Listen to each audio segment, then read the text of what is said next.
할렐루야. 주님의 이름으로 환영합니다. 우리 다 함께 우리 마음과 뜻과 정성을 다해서 거룩하신 하나님께 예배드리겠습니다. 기도하겠습니다.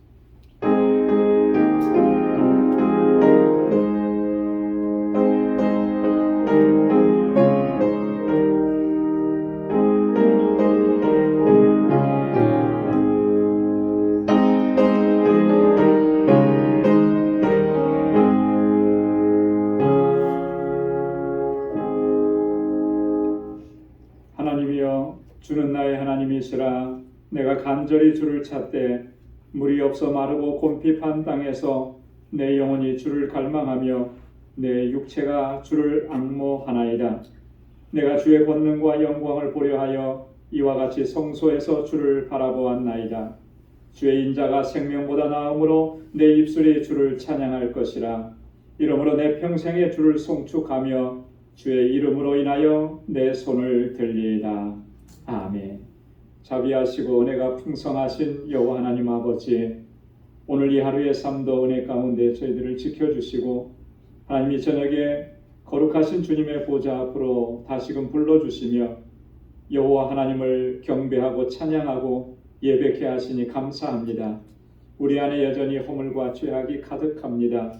이 시간 주님의 십자가 앞에 먼저 내려놓고 우리 주님의 사죄의 은총을 구합니다. 우리 주님의 보혈로 씻어주시고 정결하게 하옵시고 다시금 하나님을 예배하기에 부족함이 없도록 우리를 거룩하게 하여 주옵소서. 이 시간 우리 가운데 임재하시고 우리의 예배를 받아 주옵시고 예비하신 주님의 은혜와 평강으로 덧입혀 주옵소서. 예수님의 이름으로 기원하옵나이다. 아멘. 전능하사 천지를 만드신 하나님 아버지를 내가 믿사오며 그 외아들 우리 주 예수 그리스도를 믿사오니 이는 성령으로 잉태하사 동정녀 마리아에게 나시고 본디오 빌라도에게 고난을 받으사 십자가에 못 박혀 죽으시고 장사한 지 사흘 만에 죽은 자 가운데서 다시 살아나시며 하늘에 오르사 전능하신 하나님 우편에 앉아 계시다가 저리로서 산 자와 죽은 자를 심판하러 오시리라. 성령을 믿사오며 거룩한 공예와 성도가 서로 교통하는 것과 죄를 사하여 주시는 것과 몸이 다시 사는 것과 영원히 사는 것을 믿사옵나이다. 아멘. 찬양으로 하나님께 영광 돌리겠습니다. 약할 때 강함 주시네.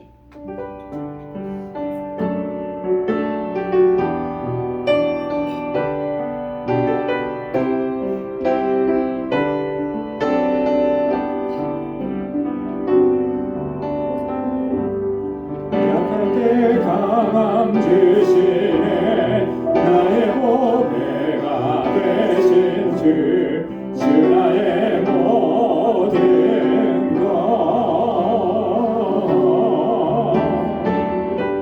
주 안에 있는 보물을 나는 포기할 수 없네.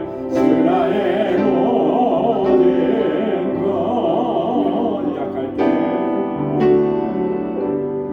약할 때 강함 주시네. 나의 보배가 되신 주 나의 모든 것.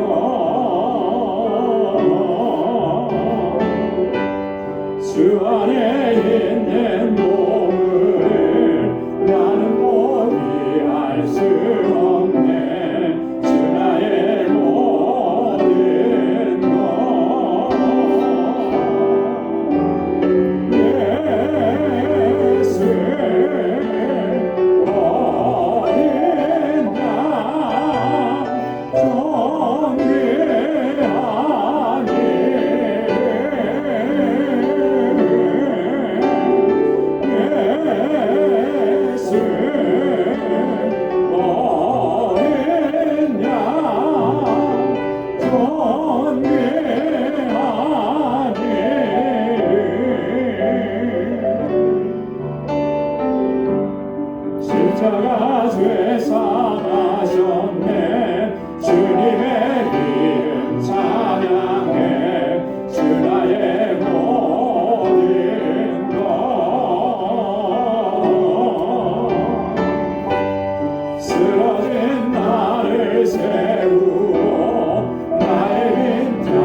약함을 주님의 강함으로 채워주실 줄로 믿습니다. 슬픈 마음 있는 사람 우리 박수하면서 힘차게 찬양하겠습니다.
이것이 나의 간증이요 이것이 나의 찬송일세 나 사는 동안 끊임없이 구주를 찬송하리로다 이것이 나의 간증이요 이것이 나의 찬송일세 나 사는 동안 끊임없이 구주를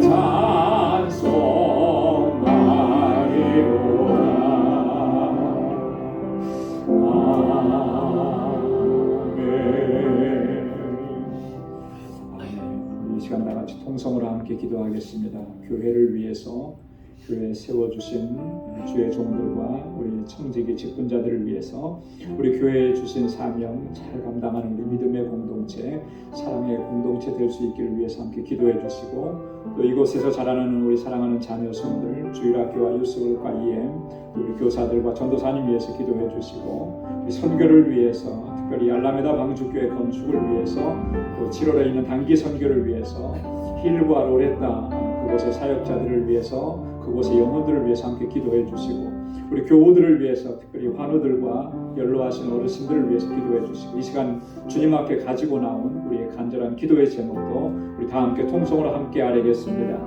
거룩하신 아버지 하나님 참 감사합니다. 아버지 하나님 이 시간 주님 앞에 저희를 불러주시고 하나님을 찬양하게 하시고 예배하게 하시고 주님의 성을 높이게 하시니 하나님 감사합니다.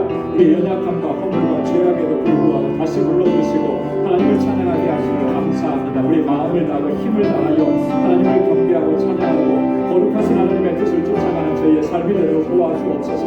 아버지 하나님 주님 앞에 참된 예배자로 서게 하시고 이 세상 가운데 하나님 주의 사랑과 복음을 전하는 귀한 사명을 잘 감당할 수 있는 신실한 주의 종들이 되게 하여 주옵소서.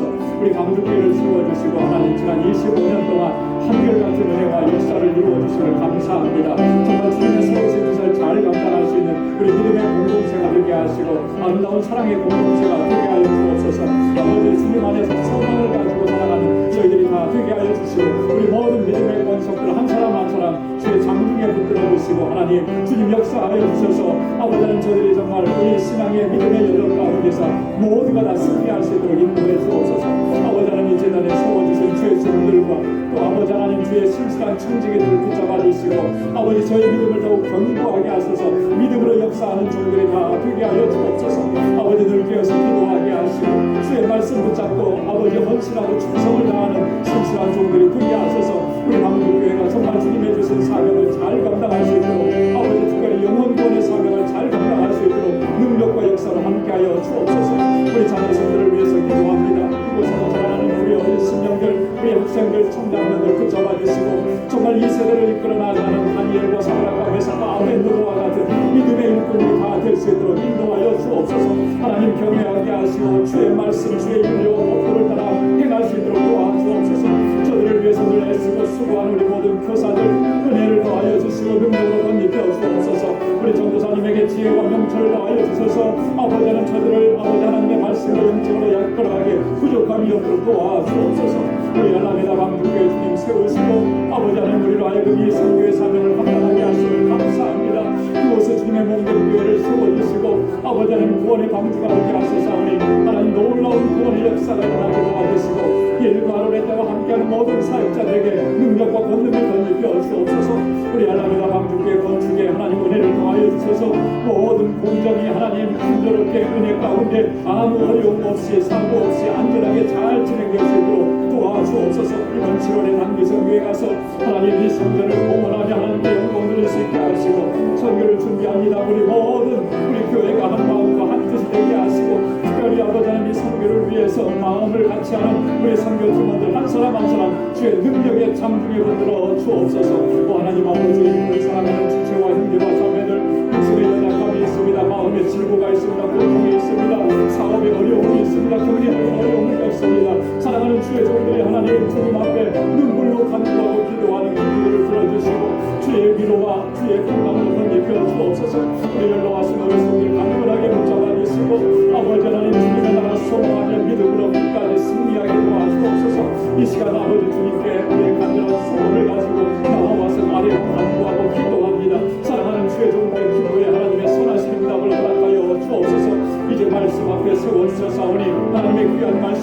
심령을 깨우쳐 주시고 아버지 주님 앞에 새롭게 결단하는 은혜의 시간이 되도록 인도하여 주옵소서. 성령께서 이 시간 함께하여 주시기를 간절히 원하옵고 예수님의 이름으로 간절히 기도드리옵나이다. 아멘. 아멘. 할렐루야. 하나님께서 우리의 기도 들어주시고 또 선한 응답을 허락해 주실 줄로 믿습니다. 이제 우리 하나님의 말씀 같이 묵상하겠습니다. 오늘 묵상할 말씀은 갈라디아서 6장 11절에서 마지막 18절까지 말씀입니다. 갈라디아서 제6장 11절에서 마지막 절까지. 한 절씩 교독하겠습니다. 11절부터 보겠습니다. 내 손으로 너희에게 이렇게 큰 글자로 쓴 것을 보라. 육체의 모양을 내려 하는 자들이 억지로 너희로 하려고 하게 하면 저희가 그리스도의 십자가를 인하여 값을 면하려 하느니라. 할례받은 저희라도 스스로 율법을 지키지 아니하고 너희로 할례받게 하려 하는 것은 너희의 육체로 자랑하려 함이니라. 그러나 내게는 우리 주 예수 그리스도의 십자가 외에 결코 자랑할 것이 없으니 그리스도로 말미암아 세상이 나를 대하여 십자가에 못 박히고 내가 또한 세상을 대하여 그러하니라. 할례나 무할례가 아무것도 아니로되 오직 새로 지으심을 받은 자뿐이니라. 물론 이 기대를 행하는 자에게와 하나님의 이스라엘에게 영광과荣耀이 있으리로다. 이후로는 누구든지 나를 괴롭게 말라. 내가 내 몸에 예수의 흔적을 가졌노라.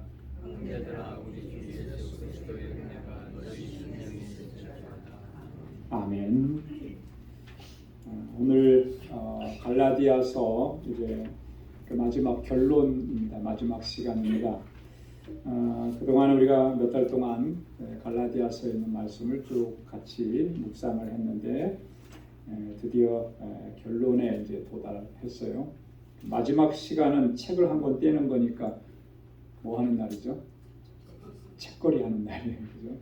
그래서 낮에 그런 생각을 해봤어요. 오늘 갈라디아서를 다 공부를 마치는 날인데 떡을 하나씩 좀 준비할까? 제가 이제 그런 생각도 좀 해봤는데요. 생각만 했습니다. 여러분들도 생각으로 맛있게 드시고 우리 마지막을 좀 한번 잘 마무리하면 좋을 것 같아요. 오늘 이 11절부터 18절까지는 보면 짧은 구절이지만 조금 더 세분화시켜서 본다면 13절까지는 사도 바울이 다시 한번 율법주의자들에게 경고를 보내는 메시지입니다.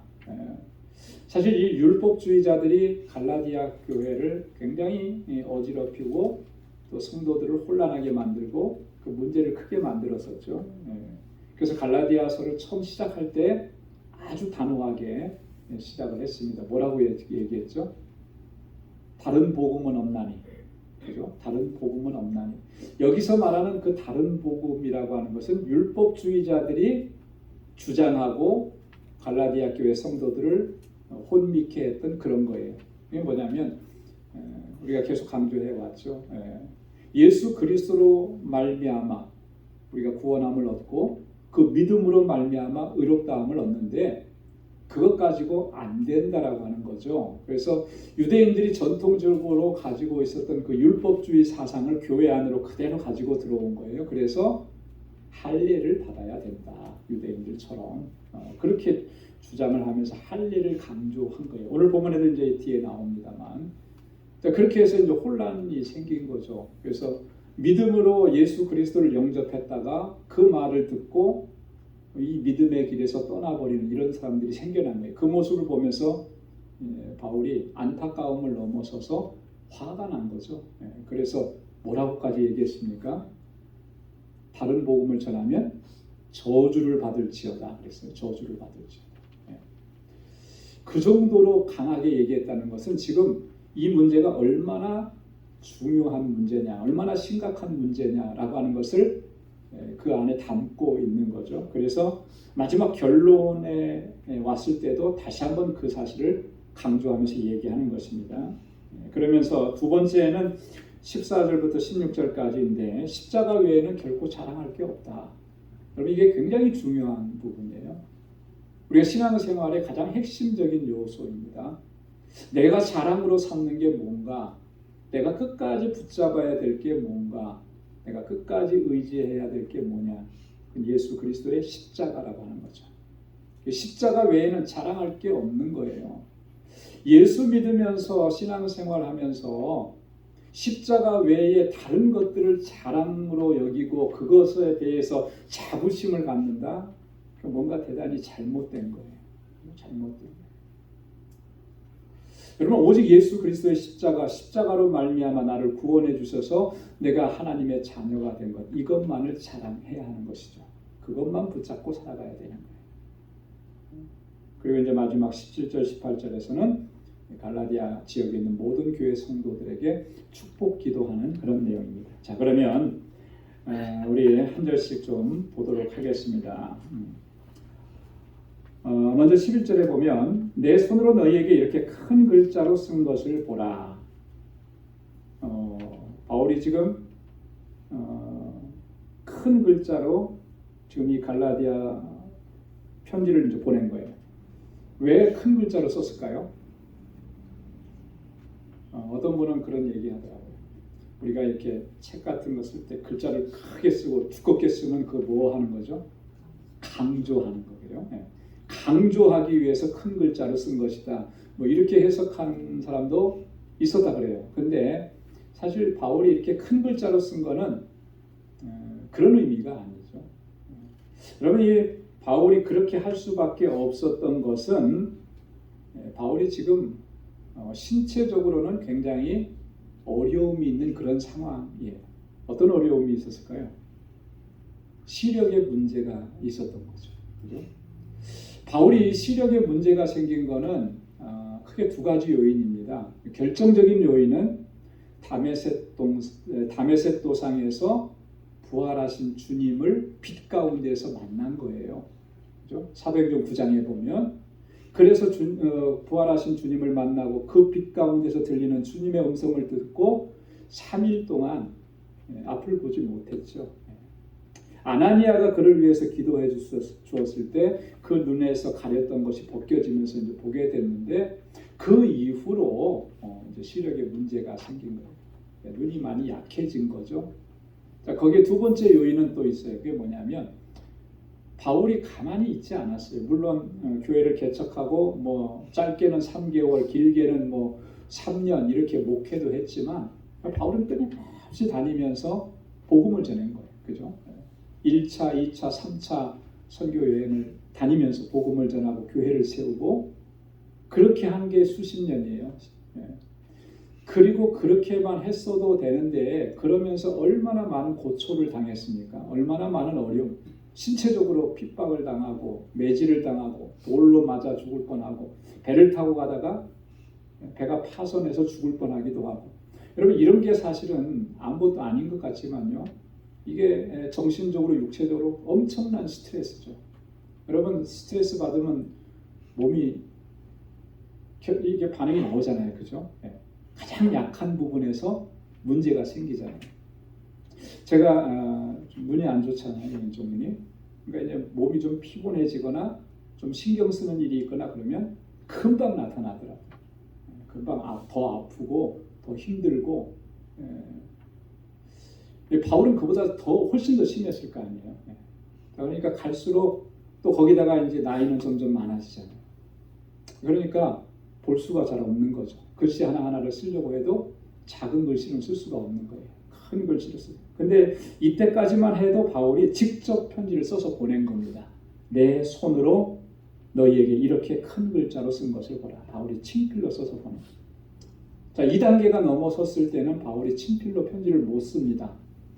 그래서 로마서 16장 22절 같은 경우 보면 이 로마서 전체는 대서를 하게 해요. 더디오라고 하는 사람, 그 사람을 통해서 바울이 불러주고 그걸 편지를 쓰게 하는 거예요. 그렇게 해서 대필해서 보내도록 그렇게 합니다. 이제 바울의 지금 상황과 형편이 어떻다라고 하는 것을 여기서 이 한 절 속에 담아두는 것입니다.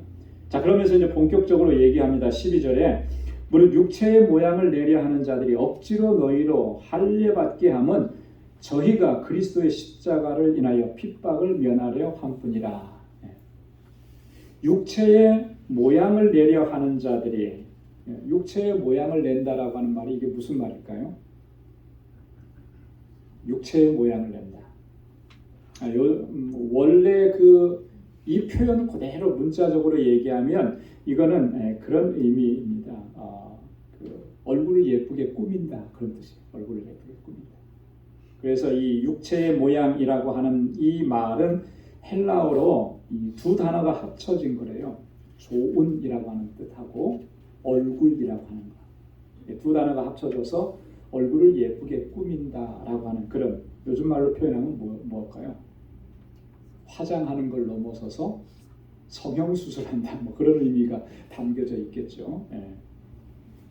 자, 누가 이렇게 육체의 모양을 내려 하는 사람이냐, 얼굴을 꾸미는 사람이냐, 뒤에 보면 억지로 너희로 할례받게 하는 사람, 할례받게 하는 사람들, 그 사람이 지금 이렇게 한다는 거죠.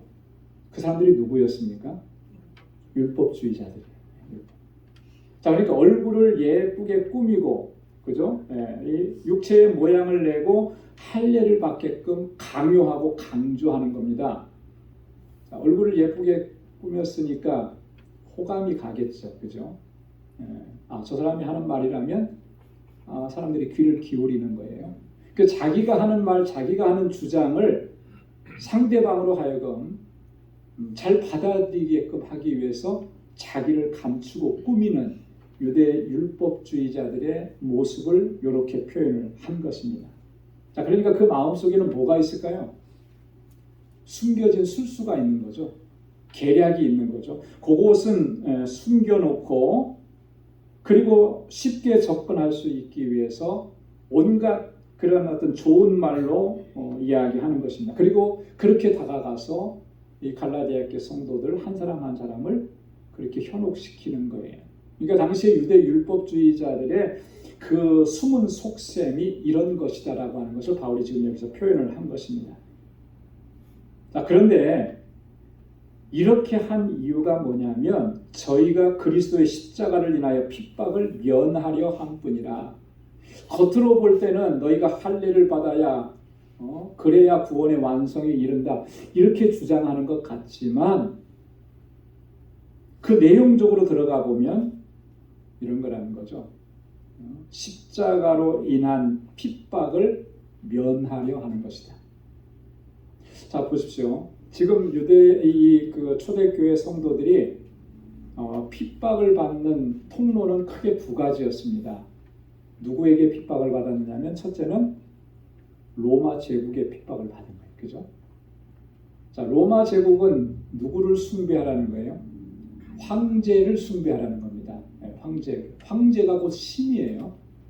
자, 근데 황제 외에 다른 신이나 다른 존재를 주라고 얘기하면 그 사람 핍박의 대상이 되는 거죠. 그러니까 그리스도인들이 많은 핍박을 받았어요. 그죠? 로마에서는 네로 황제 때는 어땠습니까? 그리스도인들이 다 죽임을 당하고, 그 역사에 보면은 로마의 도시에 큰 불이 났는데 그 화재가 결국은 그 원인을 누구에게 돌렸냐면 그리스도인들에게로 돌린 거예요. 그래서 그리스도인들이 이 화재를 일으킨 범인들이다 해갖고 그런 구실로 수많은 그리스도인들을 죽인 거예요.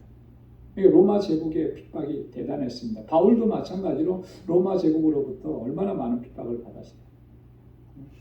또 하나 핍박은 뭐냐면 유대인들을 통해서예요. 유대인들도. 그죠? 유대인들, 특히나 그 아주 강력한 유대인들, 전통적 유대인들이 그리스도인들을 수없이 많이 핍박한 거죠. 그래서 사도행전 8장에 보면 그 핍박을 견디다 못해서 예루살렘 교회가 어떻게 돼요? 흩어지잖아요. 다 흩어집니다. 본토에서 난 그 사도들과 예루살렘 출신들 빼고는 특히 디아스포라 유대인들은 다 흩어지게 되는 거예요. 그래서 각지로 흩어지는데 그 흩어짐을 통해서 또 복음이 전파되는 놀라운 하나님의 역사가 그 속에 담겨져 있었죠. 자, 이렇게 많은 핍박을 받았는데 그 핍박받은 이유가 뭐겠습니까? 예수 믿는다는 것 때문에 핍박받은 거예요. 그죠? 예수 믿고 십자가를 주장한다는 거, 복음을 강조한다라고 하는 거, 그것 때문에 핍박을 받고 할례를 받지 않는다는 거, 이런 것 때문에 핍박을 받은 거거든요. 자, 그러니까 할례를 받으면 어떻게 될까요? 핍박이 없어지는 거예요. 그렇지 않습니까? 우리 예수 믿어도 할례 받았어. 그러니까 너희하고 똑같아. 이렇게 하면 이제 핍박이 약화되거나 없어지는 거죠. 그런 것을 지금 유대 율법주의자들이 노리고 있다. 공동체 안에 들어온 유대주의자. 물론 그 공동체 안에 있는 유대주의자들도 나는 예수 믿는다고 하는 거예요. 자기들. 하지만 율법도 지켜야 된다고 주장하는 사람들이죠. 자, 우리가 핍박을 받지 않으려면 할례를 받아야 된다. 이것을 얘기한 거예요. 그 목적 외에는 다른 게 없다라고 하는 거죠. 그걸 이루기 위해서 육체의 모양을 내면서 들어와서 너희로 하여금 억지로 할례를 받게 하는 것이다. 여러분, 우리나라도 그런 예들이 있었습니다. 일제시대 같은 경우는 어떤 게 있었습니까? 신사참배가 있었죠. 그죠? 신사참배. 신사참배를 하면 핍박을 면하는 거예요. 그러나 신사참배를 거부하면 죽임을 당하는 거죠. 그래서 우리 한국 기독교 역사에서 가장 치욕스러운 그런 결정 하나가 뭐냐면 그 시대의 총회가 신사참배를 가결했다라고 하는 겁니다. 가결하자고 하는 사람들은 뭐 여러 가지 논리, 이유가 다 있었어요. 이렇게 가다가는 교회가 다 멸망하고 없어진다. 뭐 이런 이유도 들었었고, 교회를 살려야 된다. 뭐 이런 이유들도 있었고, 뭐 여러 가지 이유를 들어서 그걸 가결했습니다. 그렇게 해서 신사참배를 하면 죽음은 면하는 거죠. 순교는 면하는 거예요. 여러분, 그게 옳은 결정이었을까요? 옳은 결정이 아닌 거죠. 여러분, 우리가 신앙생활 하면서도 자꾸 그렇게 어떤 면에서 보면 세상에 이런 원리와 타협을 하는 경우들이, 또 그런 상황에 놓이는 경우들이 종종 생겨요. 그때 나는 뭘 결정하느냐. 정말 내가 손해를 보고 내가 피해를 입고 내가 정말 박해를 당하더라도 끝까지 복음의 진리를 붙잡고 그걸 지켜나가느냐, 아니면 적당하게 타협을 해서 그런 어떤 힘들고 어렵고 고통스러운 상황을 면하느냐. 뭐가 진짜 믿음이겠습니까? 지금 이 순간에는 우리가 다 나는 결코 타협하지 않을 거야, 그렇게 생각하겠지만, 또 그런 상황이 딱 다가오면 이게 또 몰라요. 그래서 여러분, 우리가 항상 지금 평안할 때에도 그런 순간을 생각하면서 우리가 끝까지 복음의 말씀의 진리를 붙잡고 살아가기, 매일매일 우리가 결단하고 다짐해야 할 줄로 믿습니다. 그 다음에 우리 이어서 보도록 하겠습니다. 13절에 할례 받은 저희라도 스스로 율법은 지키지 아니하고 너희로 할례 받게 하려 하는 것은 너희의 육체로 자랑하려 함이니라. 다시 한번 유대 율법주의자들의 그 잘못된 모순적인 그런 모습을 여기서 지적을 하는 것입니다. 자, 저희들은 할례를 받았다고 그 할례 받은 것을 굉장히 강조하고 자랑스럽게 생각하죠. 그런데 스스로 율법은 지키지 아니한다. 이거 뭘 얘기하는 겁니까? 유대 율법주의자들의 위선적인 모습을 이야기하는 거예요. 할례 받은 것은 자랑하는데 정말 더 중요한 것은 율법을 소중하게 여기지 않는 거죠. 율법을 지키지도 않으면서 그 율법을 강조하는 거예요. 여러분, 이건 위선이잖아요. 그죠? 나는 하지도 않으면서 누구에게 그걸 해야 된다고 강조하고 그걸 안 한다고 지적하고 그걸 책망하고, 여러분, 이거는 아주 심각한 그런 죄악 중에 하나인 거예요. 나는 하지 않으면서, 여러분, 위선이라는 말이 뭐죠? 위선이라고 하는 말은 말 그대로 거짓된 선이에요. 거짓된 선. 선을 가장한 거짓. 이게 위선인 거죠. 속이는 거예요. 속이는 거. 누구를 속이느냐면 다른 사람을 속이는 것일 뿐만 아니라 자기 자신도 속이는 거죠. 여러분 이게 치명적인 거 아니겠습니까?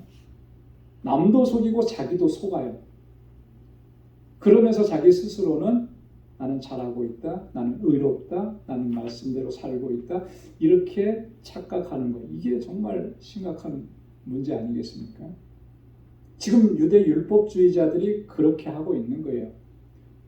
내가 할례 받은 것은 자랑스럽게 생각하지만 진짜 본질적으로 들어가니까 하나님의 율법을 소중하게 여기지도 않고 그걸 지키지도 아니하고. 이런 그 당시에 종교 지도자들, 바리새인들, 서기관들 그들의 그 위선적인 그런 모습들을 예수님께서는 아주 신랄하게 지적을 했습니다. 마태복음 23장에 보면 2절로 3절에 보면 이렇게 말씀합니다. 서기관들과 바리새인들이 모세의 자리에 앉았으니 그러므로 무엇이든지 저희의 말하는 바는 행하고 지키되 저희의 하는 행위는 본받지 말라. 저희는 말만 하고 행치 아니하며. 저들이 말하는 것은 진리를 말하는 거예요. 바른 말하는 거예요. 그러니까 말하는 것은 그 말하는 내용에 대해서는 지켜 행해야 된다. 자, 그런데 뭐는 따르지 말라는 거예요? 뭔 본받지 말라는 거예요? 저들의 행위는 본받지 말라. 이게 무슨 말입니까? 말과 행위가 다르다라고 하는 거예요. 다르다. 이중적이라고 하는 거죠. 위선적이라고 하는 거예요. 외식한다라고 하는 거예요. 말은 참 그럴싸하게 하고 말하는 건 족족 다 옳은데 실제로 그 사람이 행동하는 거 그거는 말과 전혀 다르다라고 하는 거죠.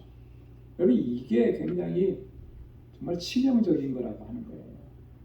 근데 자꾸 그렇게 하다 보면 나도 모르는 사이에 그죠? 내가 말하는 대로 내가 그렇게 하고 있는 것처럼 착각을 해요. 그래서 말을 해놓고 말을 한 것이 곧 내가 그렇게 행동한 것이라고 하는 것을 주장하고 이야기하는 것처럼 되어버립니다. 여러분 이게 정말 위험한 거라는 거예요. 그래서 예수님께서 그들을 향해서 뭐라고 말씀하셨냐면 마태복음 23장 33절에 보면 뱀들아 독사의 새끼들아 너희가 어떻게 지옥의 판결을 피하겠느냐. 예수님의 입에서 사랑의 예수님의 입에서 이런 말들이 나왔어요. 누구를 향해서 그렇게 한 겁니까? 위선하고 외식하는 서기관들과 바리새인들을 향해서 주님이 그렇게 말씀하십니다. 말과 행동이 다른 사람들을 향해서 주님께서 그렇게 말씀하신 거예요. 우리가 말과 행동이 다르다면 이 이야기는 우리가 듣는 이야기예요. 우리가 들어마땅한 이야기죠. 우리를 향해서 하신 말씀인 거예요. 그래서 우리가 신앙생활 하면서 정말 내가 나의 안에 이런 모습이 있지는 않은지 늘 살펴야 하는 것입니다. 그러면 말 안 하면 좋겠네요. 물론 안 하고 살 수 있으면 좋겠죠. 근데 말 안 하고 살 수 있게 됩니까? 목회를 하면서 목사로서 가장 두려운 부분들이 바로 이런 부분이에요. 그래서 저는 설교를 하면서도 항상 그런 마음을 갖습니다. 이 설교는 이 단위에 서서 성도들을 향해서 설교하지만 먼저는 나를 향해서 하는 설교다. 내가 들어야 하는 설교고 내가 귀를 기울여야 하는 설교고 그래서 이 선포되는 그 메시지를 통해서 내가 먼저 찔림을 받지 않고 내가 먼저 내 삶 속에 적용하지 않으면 그것은 허공을 치는 메아리밖에 될 수가 없겠다. 항상 그런 마음, 설교할 때마다 두렵고 떨리는 마음이 있죠. 여러분 하나님의 말씀 앞에 우리는 늘 이렇게 겸비하게 우리가 서야 할 줄로 믿습니다. 그래서 말과 행동이 다른 것이 아니라 말과 행동이 일치되고 하나가 되는 그런 삶을 향해서 우리가 나아가야 할 줄로 믿습니다. 자, 그 다음에 이제 우리 두 번째 14절부터 16절까지는 바울이 아주 중요한 선언을 하고 고백을 합니다. 십자가 외에 결코 자랑할 것이 없다. 자, 우리 14절 말씀을 같이 한번 읽어보겠습니다. 다 같이요. 그러나 내게는 우리 주 예수 그리스도의 십자가 외에 결코 자랑할 것이 없으니 그리스도로 말미암아 세상이 나를 대하여 십자가에 못 박히고 내가 또한 세상을 대하여 그러하니라. 아멘. 우리 주 예수 그리스도 외에는 자랑할 게 없습니다. 여러분, 이게 우리의 고백이 되어야 할 줄로 믿습니다. 예수 그리스도의 구속의 은혜로 말미암아 구원함을 받은 우리 하나님의 자녀들은 자랑할 게 하나밖에 없어요. 주님밖에. 그죠? 그리스도의 십자가 외에는 그 어떤 것도 우리의 자랑거리가 될 수가 없다라고 하는 겁니다. 부함을 자랑하겠습니까? 나의 똑똑함, 내가 가지고 있는 권세와 명예, 이런 것들을 자랑하겠습니까? 근데 많은 경우에 참 우리가 그런 것들을 자랑거리로 많이 삼아요. 신앙의 경력을 자랑거리로 삼고. 예전에 유럽을 방문하셨던 어떤 목사님 일행이 이제 유럽 어느 교회 조그마한 시골 교회, 유럽 교회들이 다 이제 다 이렇게 약해졌으니까 한국 교회가 막 부흥하고 막 그럴 때니까 유럽 교회를 방문한다고 가셨대요. 근데 그런 조그마한 교회, 역사는 오래됐지만 작은 교회 이렇게 방문하고 나서 어떤 목사님이 조금 그런 좀 자랑하고 싶은 마음이 생겼나 봐요. 그래서 일행 중에 한 목사님을 그쪽 교회 목사님에게 소개하면서 이 목사님은 지금 3대째 목사님 가문이라고 다 그렇게 얘기를 했대요. 굉장히 자랑스럽게. 그랬더니 그 얘기를 들은 그 현지인 목사님이 가만히 계시더니 저희는 10대째 목사 가정입니다. 그렇게 얘기하더래요. 10대째 목사 가정인 그분도 조용하게 이렇게 있는데 3대째 목사 가정인 그분이 자랑한다고 이렇게 얘기한 거예요. 이게 실제 있었던 일이래요.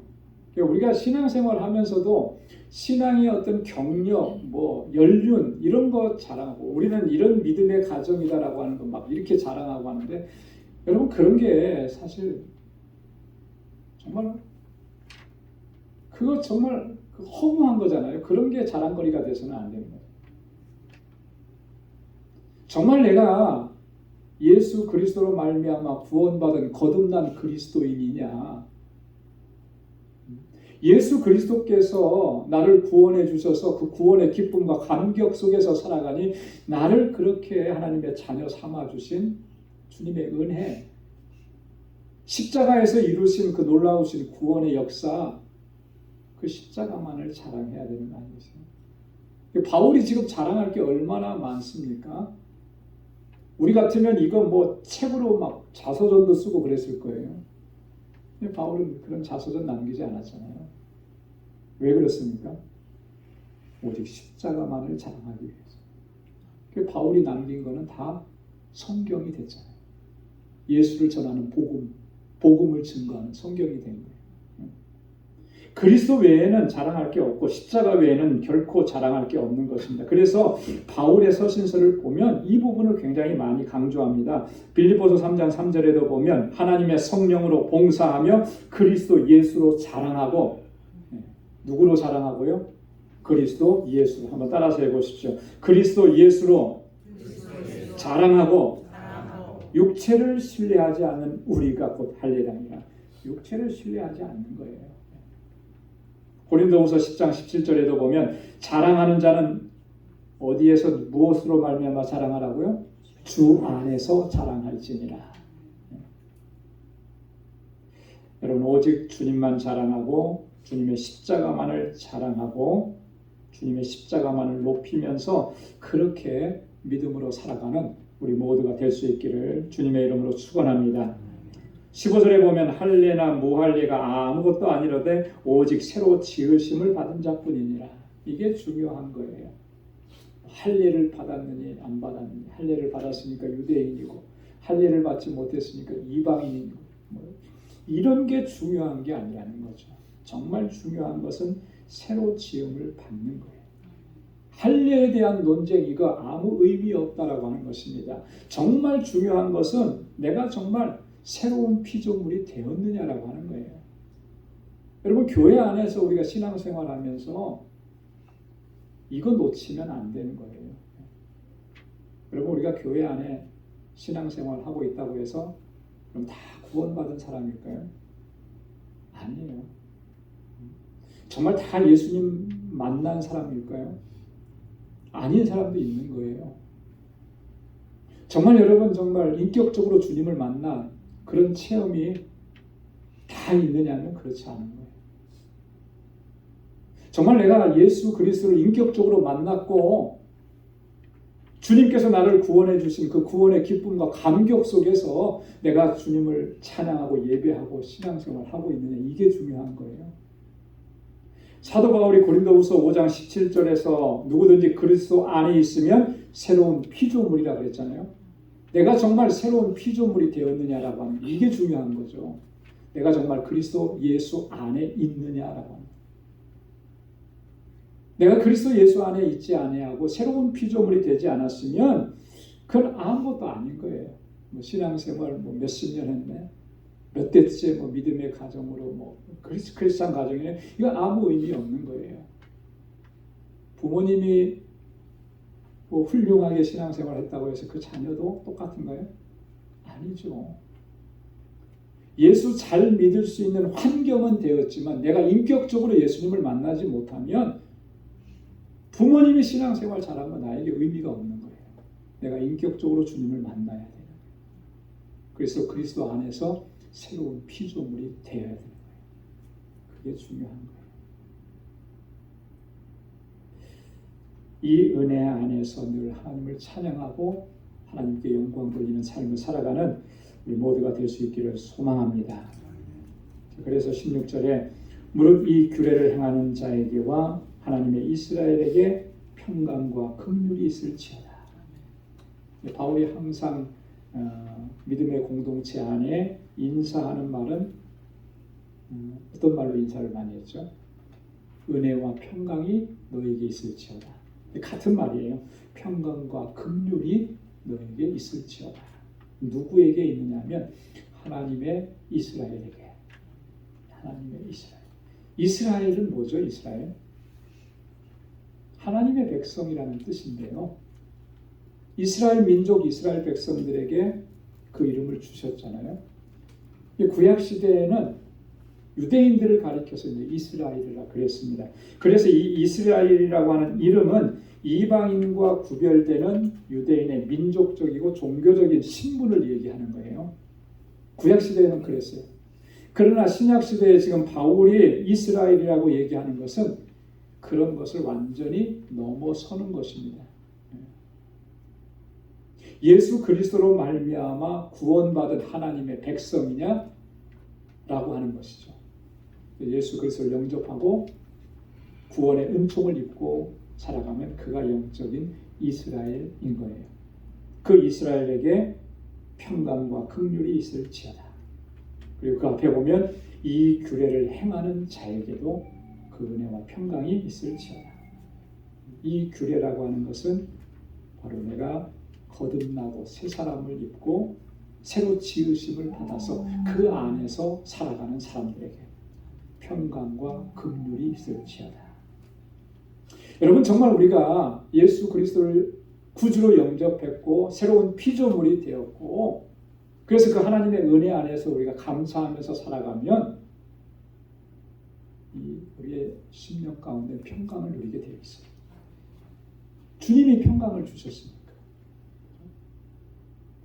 주님이 우리를 긍휼히 여겨주셨으니까 그 긍휼하심의 은혜 가운데서 우리가 기뻐하고 감사하면서 살아갈 수가 있는 거예요. 세상의 조건이 어떠하든지 간에 그거 상관없이 주님의 주시는 평강은 그런 조건들을 넘어서는 거잖아요.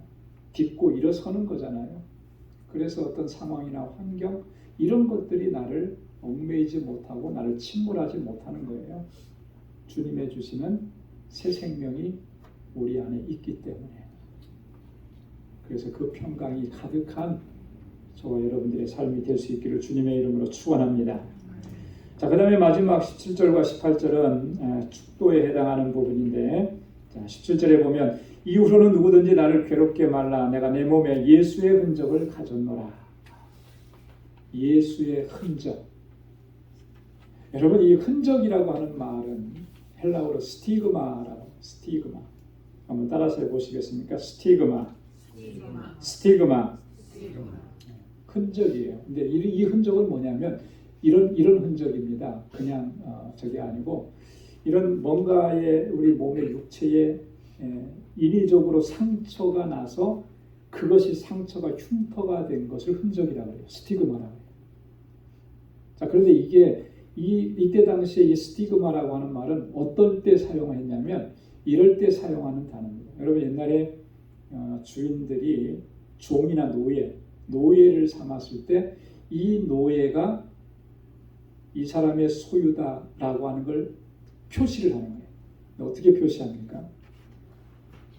인두 같은 거에다가 불로 데워가지고 모양을 만드는 거예요.